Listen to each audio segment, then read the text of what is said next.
I'm Loredana. I'm so glad to talk with you about your last book, which I've just read and I love it. But great. I'm not gonna talk too much because people wants to hear you talking, not me. So let's start with the questions. So why did you title your novel about a page of Chinese history less known to Western audience, The Last Rose of Shanghai? Okay, so if you read the novel, you know the novel is about a love story between a wealthy Chinese woman and a Jewish refugee who fled to Shanghai from Germany. So the title has a lot to do with my inspirations of why I would write this novel from the very beginning. You might know that I was born and raised in China. And I grew up in a town that's about 2 hours away from Shanghai. And I went to school in Shanghai and worked there. So when I was in Shanghai, I heard stories about Jewish refugees fled to Shanghai during World War II. But I never thought about writing this story because, it was not my focus. So after I finished publishing the Moon in the Palace and Empress of Bright Moon, I was looking for materials and I married a nice Jewish man. And then I started looking into this history and I thought, you know what, it would be very interesting to write a story about this part of history in Shanghai. But my focus was I wanted to bring this Chinese history to readers too. And I also wanted to focus on the Jewish refugee experience in Shanghai. So I was thinking, hey, you know what? How can I make people buy this book and read it? So I was like, maybe I can write a love story because, I married a Jew anyway. So I was like, I can write that. But since once I decided I'm going to write a love story, and I decided this title has to be The Rose of Shanghai or something like that.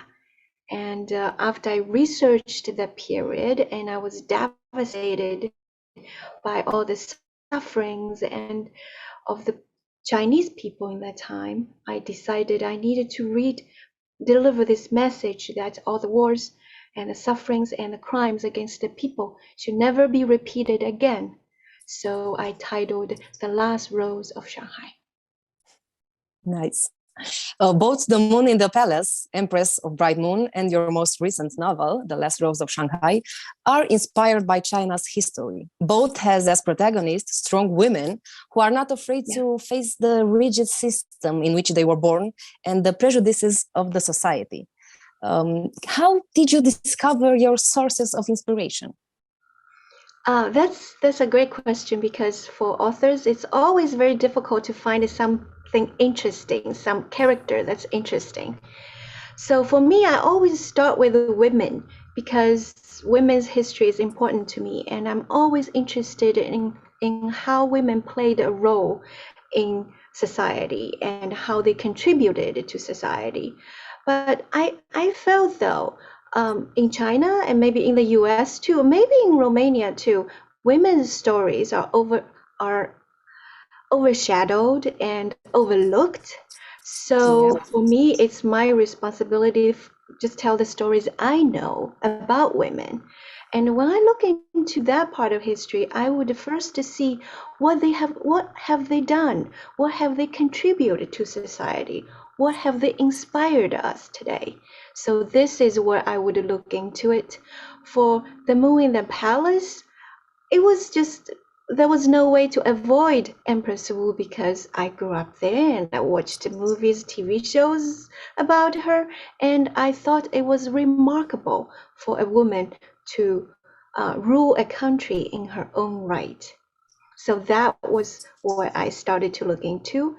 For The Last Rose of Shanghai, because I was so concerned about women's role in society, first thing I looked into was in that time period, in 1930 and 1940, what did women do? Who stood out, in history. So what I discovered was the first female entrepreneur in China, and her name was aici. So I was like, yeah, that's great. I can write about a female entrepreneur who, like, in 1930s, 1940s, you know what? Women were not encouraged to have a job. And she managed a nightclub, and she was the first female entrepreneur. So that's how I started to have this idea and write about her story. About the protagonist, Ai, is described to us as a sister of a very influential Shanghai poet and editor, Shao Xunmei, if I say it right, an important figure in the real cultural life of this city. Likewise, in the duology dedicated to the only female emperor in Chinese history, you masterfully combine historical truth and artistic imagination. Can you tell us a little about the meticulous research work you undertake for each of your historical novels that bring the past life in such, vivid, compelling ways? Oh, thank you. Thank you for your kind words. At the very beginning, it was messy. It was just really messy. I just grabbed anything I could and just started to dive into it. At first, it was like a maze. I went to Google and found some articles. From the articles, I would discover some kind of books and primary sources, then secondary sources. But then I would read everything I can get my hands on. But then it was still not enough. I wanted to really see the period and see the contribution, or hear like music and everything. So I would go to museums and look at the paintings and read other people's works of those characters. Like when I was researching the Moon in the Palace and Empress of Bright Moon, I went back to study those primary sources. They were published in like 8th century, and they were written in ancient Chinese. It was like so tough to read, but it was interesting, and it took a lot of my time. But then I would also read other interpretations of those primary sources, and sometimes those interpretations will make me mad and make me angry, because those scholars, those especially Confucian scholars, they believed like women were like, if they were capable of doing something, then they were evil women. I was like, oh. So it was just not fun.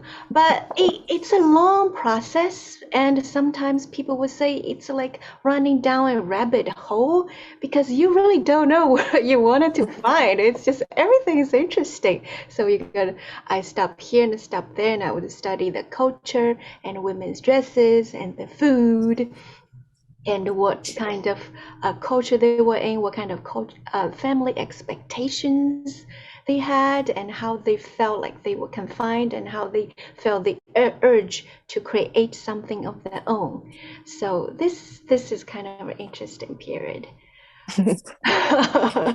You said something about music, music in general, and jazz. So enjoyed in the nightclubs of interwar Shanghai almost became the main characters in the Last Rose of Shanghai. Why did you choose jazz as the real engine of action in your novel? Oh, I like the way you coined this sentence, choose jazz as the real engine of the novel. I really like that, by the way. Thank you.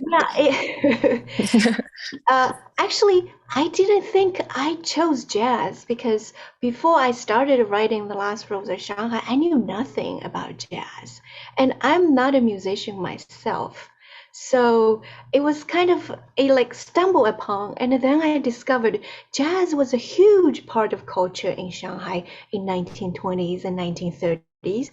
And if I were gonna write about a female entrepreneur who runs a nightclub, I couldn't avoid that. So it was very interesting for me. What I did was I researched the period, because jazz is an alien thing to Chinese. Chinese people did not listen to jazz, American jazz, what we're saying. So what I discovered was, in the 1920s and 1930s, a lot of African Americans, because of the Great Depression in the US, they couldn't find the jobs in Chicago or New York City. So they traveled to Shanghai, and they performed in nightclubs and bars and hotels, and they brought American jazz to people in Shanghai, and it was very, very popular there. And I heard that there was a very famous musician, African American musician. His name is called Buck Clayton, and he collaborated together with a local composer called Li Jinghui, and they did many gigs all over Shanghai, and it was just very popular. It's jazzy, and everybody was dancing, and it was very, very popular at that time. But then after Buck Clayton, the American, left Shanghai, the Chinese composer melted the jazz into Chinese folk songs. So he created a new type of jazz called Shanghai jazz. So if you go to Shanghai, I don't know if you've been to Shanghai. If you go to Shanghai, No, unfortunately, no. well, maybe you watch the movie about with Asian themes, and you will hear this kind of jazzy tune, but with a very soft lilt in there, and that's Shanghai jazz. So I love that, and I listened to it, and I was like, oh my goodness, because I wasn't born in 1920s, 30s, so I never listened to the music before, but I'm familiar with Shanghai jazz, and I listen to them now. I was like, oh my God, they are actually Shanghai jazz. It's very interesting. So the thing with the music is, in the Last Rose of Shanghai, it's not just a backdrop. Like you said, it was a character by its own right. And you could see music played a major role, and it evolved as the plot moved, and its meaning changed when the characters were in different situations. So I wanted to feature music because I wanted to celebrate art. I wanted to celebrate the artistic passions that we all share despite our different cultures, different languages, and different backgrounds. This was a great story that I didn't know about the music in Shanghai, so thank you for telling us. But in this age troubled by wars or rumors of future conflicts, what message do you hope to convey to your readers with this novel, The Last Rose of Shanghai, a novel whose depiction of Shanghai during the Japanese occupation is both disturbing and cathartic in the same way? Yeah, I like the way you coined this sentence too. Yes, it is. Well, I think with The Last Rose of Shanghai, I never thought about writing novels like set in World War II, but this novel really changed me in many ways. I think one thing I can say is in war, there's only one thing that's predictable, which is unpredictability, because in war, the winners can be losers, and the wealthy people can be paupers, and the lovers can be enemies, enemies can be lovers, and everything that you hold dear, your home or family or everything, can be ripped apart. So in war, it's stupid, really. So I think writing The Last Rose of Shanghai, I was very emotional in many ways. Sometimes I got very angry about all this, to read all the atrocities that the Chinese people suffered, the many different kinds of people suffered. And sometimes I'm very sad to see what they had to go through.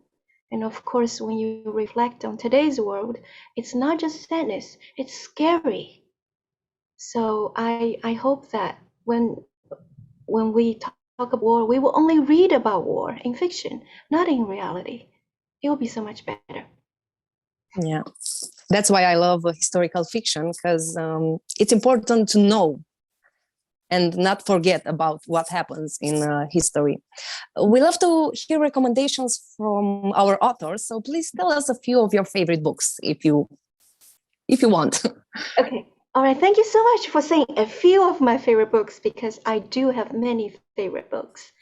I read, of course, obviously, books set in World War II, and I think Kate Quinn, who's a good friend, her books like Rose Code, Alice Network, they are awesome. The latest is called The Diamond Eye. It's very absorbing. It will transport you to that time period. And if you also look at other World War II novels that were published earlier. I love The English Patient. I read it many times, and I also love All the Lights We Cannot See. I've read it many times too. Anthony Doerr's books is always a must read for me. And I would also recommend the book, which is not about World War II. It's written by a Spanish author. It's called The Shadow of Wind. I love the book. It's an old book too, but you know, books are personal, right? Sometimes you read it and then you don't really like it that much, but then it will bring you back to that book again, and you read it and it will really resonate with you. So Yeah, I know. You know, okay. That's good. As the last question, could you leave us with a message for your Romanian readers? Oh, okay. So I'm really thrilled that I have readers in Romania. You know, I've always wanted to travel there. I always want to go there, and I promise I will go there someday. Thank you so much for reading my novels. I'm very grateful that you gave me a chance to read these books. These books come from my heart, and I hope they will bring you a flick of light and hope and inspiration in the difficult time of your Thank life. you very much. It was a pleasure to talk with you. I'm waiting for your next book, and I hope to see you maybe sometime face to face. Okay, definitely. I will let my publisher know. Thank you so much for the opportunity, and thank you so much for talking to me. And have a wonderful day.